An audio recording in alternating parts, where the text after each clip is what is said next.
Você conhece a história de Ed Jay? O homem que ficou conhecido por ser o pai do terror? O homem que foi inspiração para um dos clássicos filmes de terror? Não? Então vem comigo que eu vou te contar. Mas antes de tudo, gostaria de pedir que você deixasse o seu like. E se não for inscrito, inscreva-se no canal para não perder nenhum vídeo. Eu sou Ellen da Silva e esse é o canal Mistérios Obscuros. Sejam bem-vindos à Sexta-feira Macabra.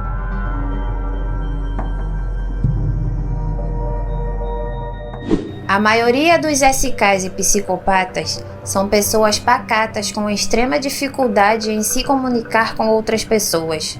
Bom, pelo menos é isso que eu consigo enxergar fazendo e lendo inúmeros casos bizarros de assassinatos. Pessoas com baixa autoestima, tímidas e com alguma característica que as fazem se diferenciar dos demais. Essas pessoas, quando não conseguem se resolver com si mesmo, acabam entrando em um mundo só deles e eventualmente adotando gosto por coisas bizarras e macabras.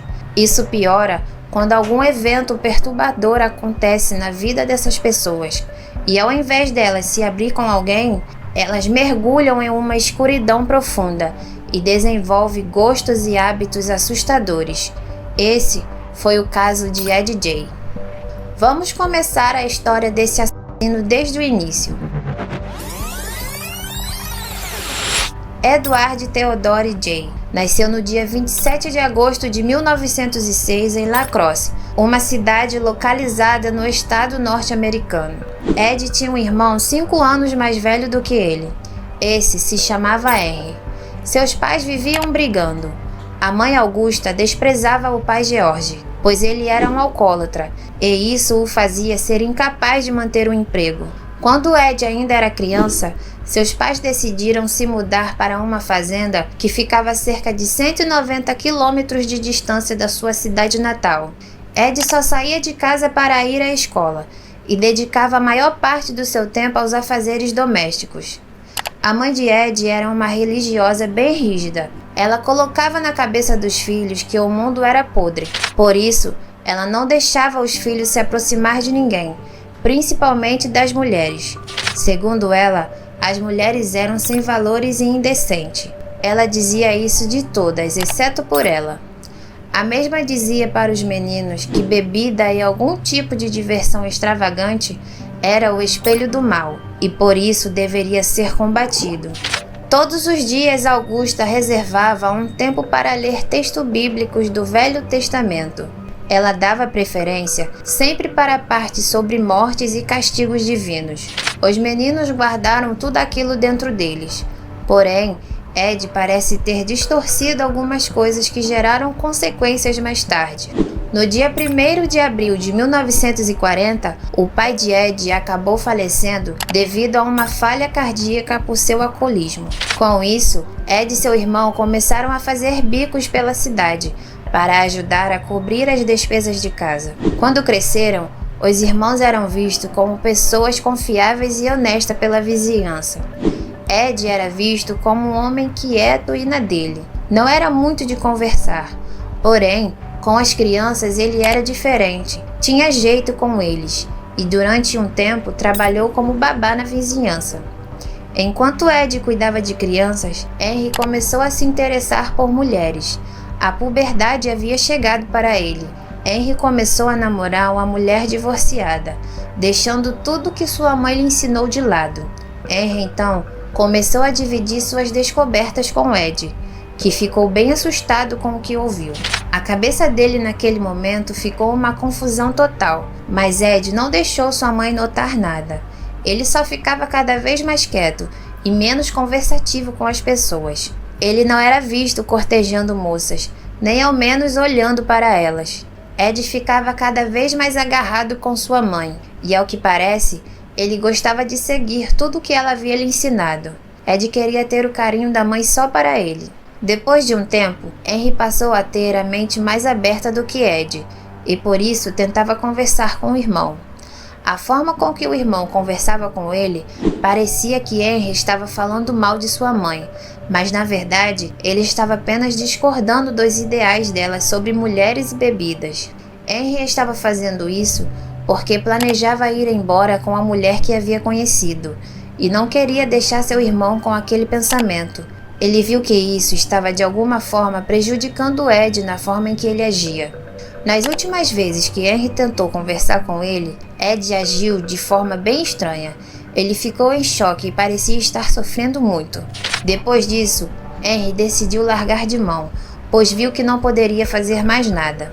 Em alguma época do ano 1944, Ed e Henry saíram para queimar uma parte da vegetação da propriedade de sua mãe. Em um certo momento, o fogo acabou ganhando muita força e isso atraiu a atenção dos bombeiros. Os bombeiros chegaram para acabar com o incêndio e aparentemente os irmãos acabaram se separando na confusão. O fogo já havia sido apagado e tudo estava indo bem. Ed foi para sua casa, porém viu que seu irmão estava demorando muito a dar as caras. Bom, pelo menos foi isso que ele contou quando notificou o desaparecimento de Henry aos policiais. Ed então começou a procurar Henry. Depois de muito tentar e não achar, ele pediu ajuda. Uma busca foi feita na fazenda pela polícia, e depois de alguns minutos, Henry foi encontrado não muito distante da fazenda. Henry foi encontrado deitado de bruços, e ao que parece, já estava há algum tempo morto. Quando os boatos da morte de Henry surgiu, todos acharam que ele havia morrido devido ao incêndio. Porém, não havia marcas de queimaduras ou lesões em seu corpo. A causa da morte foi dada devido a problemas cardíacos. Foi uma tragédia bem estranha, e Ed até foi colocado como suspeito. Porém, a boa conduta aos olhos de muito fez ele sair da lista. Ele tinha saído da lista de suspeito, mas a hipótese ainda estava no ar. Ed era sim um bom moço, quieto e calmo, porém ele queria toda a atenção de sua mãe, e como seu irmão começou a dar problemas com mulheres, a mãe passou a se preocupar mais com Henry. Muitos acharam que de certa forma isso causou ciúmes a Ed, e por isso muitos acreditaram que ele teria matado o irmão, fazendo referência à história de Caim e Abel. Após isso, Ed ficou ainda mais próximo de sua mãe, e isso fez ele se isolar mais ainda do convívio social. A mãe superprotetora abraçou o filho. Ela estava mal pela morte de Henry, então era natural querer cuidar e manter a relação com o filho que ainda restava.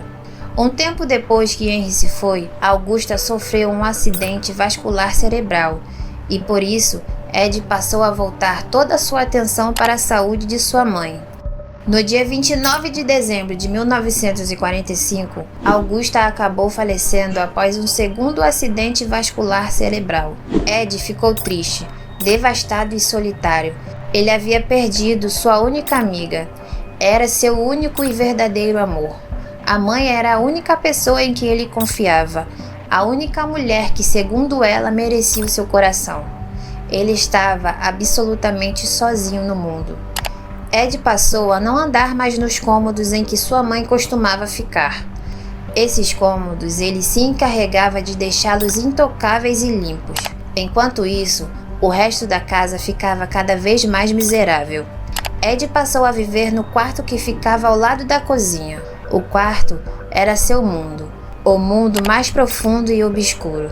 Lá ele lia revistas de culto à morte e histórias de aventura, principalmente aquelas envolvendo canibais ou atrocidades nazistas. Seu comportamento estranho não era notado e nem percebido pelos vizinhos. Essas leituras a conteúdos extremamente assustadores não se compara ao costume macabro que Ed adotou mais tarde. Ed sentiu vontade de fazer visitas no cemitério local. No início, foi apenas uma visita curiosa, mas depois de um tempo ele passou a mexer nas lápides. Ele violava túmulos de mulheres recém-falecidas e, além disso, roubava seus corpos e levava para a fazenda. Ele contou à vigilante do cemitério que queria apenas fazer alguns experimentos científicos e, por isso, suas reais intenções passaram despercebidas. As partes que ele levava para casa eram tratadas como memórias. Além disso, passou a acumular pedaços de peles e órgãos em sua casa. Ed só mexia nos túmulos de mulheres que tinham o rosto parecido com o de sua mãe. Logo, os vizinhos começaram a notar que a aparência de Ed já não era mais a mesma. Ele estava completamente desleixado, só andava sujo e mal cheiroso. Além disso, notaram também que a fazenda cheirava mal, porém, acharam que ele não estava mais se cuidando devido ao luto. Por isso, nenhuma suspeita do que realmente estava acontecendo foi levantada. O vigilante do cemitério havia se tornado amigo de Ed, mas logo ele foi encaminhado para um asilo. O cemitério ficou então um bom tempo livre para Ed entrar e sair quando bem queria, e por isso mais partes de corpos foram se acumulando em sua casa. Ed começou a enjoar de pegar mulheres mortas e começou a sentir o desejo de pegar uma mulher viva. Em dezembro de 1954, a dona de um armazém chamada Mary havia desaparecido misteriosamente. No local em que Mary trabalhava foi encontrado manchas de sangue, e logo todos se alertaram e desconfiaram de que algo assustador estava prestes a ser descoberto. Os investigadores encontraram na caixa registradora uma nota fiscal. Na nota estava escrito o preço da venda de um galão anticongelante. Ao saber disso, o filho de Mary se lembrou na mesma hora que Ed havia ido um dia antes no armazém procurar por algum galão como aquele. Essa era a primeira pista dos investigadores, e sem perder tempo eles foram até Ed para investigar. Chegando lá, os oficiais encontraram uma cena extremamente assustadora. Ed havia assassinado Mary um dia antes no local em que ela trabalhava. Depois, ele a levou para sua fazenda. Chegando lá, ele tirou toda a pele de Mary e utilizou partes do seu corpo para transformá-los em objetos domésticos. Ed não cuidava da casa e ela estava uma confusão de sujeira, poeira, ferramentas e partes de corpos conservados. Apenas o quarto de Augusto estava limpo e, segundo relatos, encontrava-se impecável. Quando foi interrogado pelos investigadores, Ed confessou que entre 1947 e 1952 ele fez pelo menos 40 visitas noturnas em 3 cemitérios para exumar corpos enterrados recentemente. Em alguma das vezes, sua mente ficava muito conturbada e por isso ele saía do cemitério sem levar nada. Porém, todas as vezes que ele mexeu nas sepulturas, ele procurava mulheres de meia idade recém-enterradas, que pareciam com sua mãe, e as levava para a fazenda. No julgamento, Ed foi dado como mentalmente incapaz e doente, e após isso, foi levado para um hospital especializado no assunto, local que anos depois se tornou uma prisão. Em 1968, os médicos decidiram que Ed estava são o suficiente para ir a julgamento. O julgamento durou uma semana e Ed foi considerado não culpado, devido à insanidade. Ed acabou sendo vítima de um câncer e no dia 26 de julho de 1984 acabou falecendo devido a uma falha cardíaca respiratória. Ed foi suspeito de sequestrar 5 mulheres e culpado por assassinar 2 mulheres. Bom, essa foi a história do pai do terror. Espero de verdade que vocês tenham gostado da forma que eu abordei o vídeo. Não esqueça de deixar o seu like e o que você achou dessa história aqui nos comentários. Um beijo e até o próximo vídeo.